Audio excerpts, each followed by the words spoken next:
City officials were preparing to temporarily house some 19,000 people, with thousands more expected to flee the area as the flooding entered its fourth day and authorities found themselves running out of space in cramped shelters.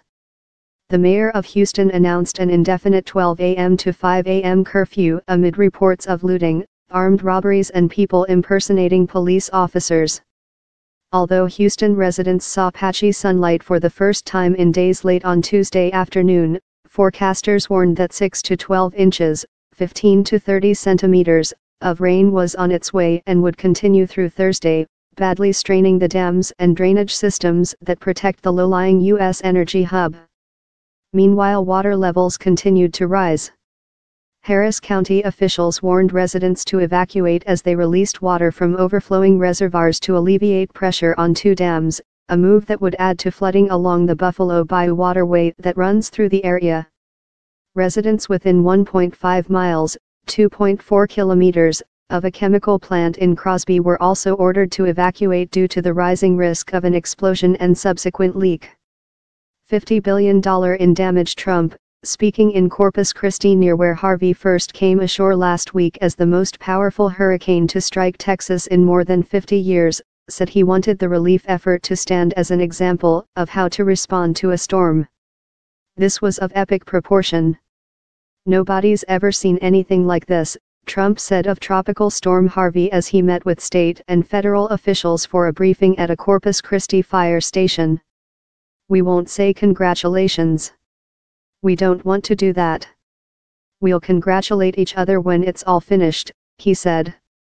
Harvey has drawn comparisons with Hurricane Katrina, which devastated New Orleans 12 years ago, killing 1,800 people and causing an estimated $108 billion in damage. Former President George W. Bush was widely criticized for his administration's handling of the response to that disaster, taking a heavy toll on public support of his administration, and Trump clearly was aiming to avoid a similar reaction. Damage from Harvey could cost Houston up to $50 billion in lost economic activity and property damage combined, Houston Chronicle reported, citing an estimate from the Greater Houston Partnership and Moody's Analytics.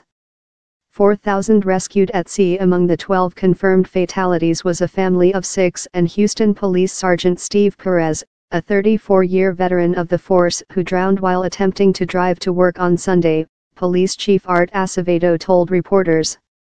Acevedo said in an emotional news conference that Perez's family had urged him not to leave the house because of the dangerous flooding, but the 60-year-old policeman told them, "We have work to do. The water line is higher than the roofs of some houses, leaving them completely submerged," said Commander Jim Spittler, commanding officer of Coast Guard Air Station Houston. Spittler advised anyone stuck on their roofs after dark on Tuesday to shine a flashlight or a cell phone light into the night sky, to make it easier for air crews to spot them. Large numbers of civilians also formed ad hoc rescue groups, many using boats to pluck neighbors from flooded homes.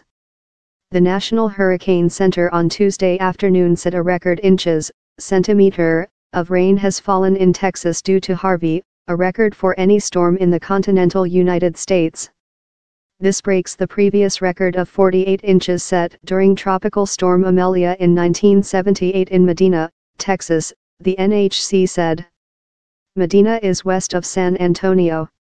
The island of Kauai was hit with 52 inches of rain from Tropical Cyclone Hickey in 1950, before Hawaii became a U.S. state.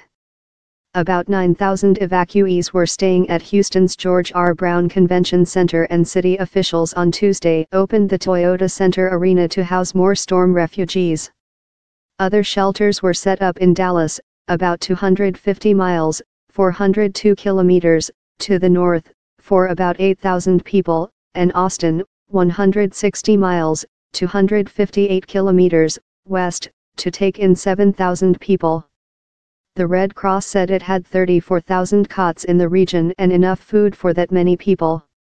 The slow-moving storm center was in the Gulf of Mexico, about 70 miles, 150 kilometers, southeast of downtown Houston by Tuesday evening, and Harvey was expected to move inland again early Wednesday, according to the U.S. National Hurricane Center.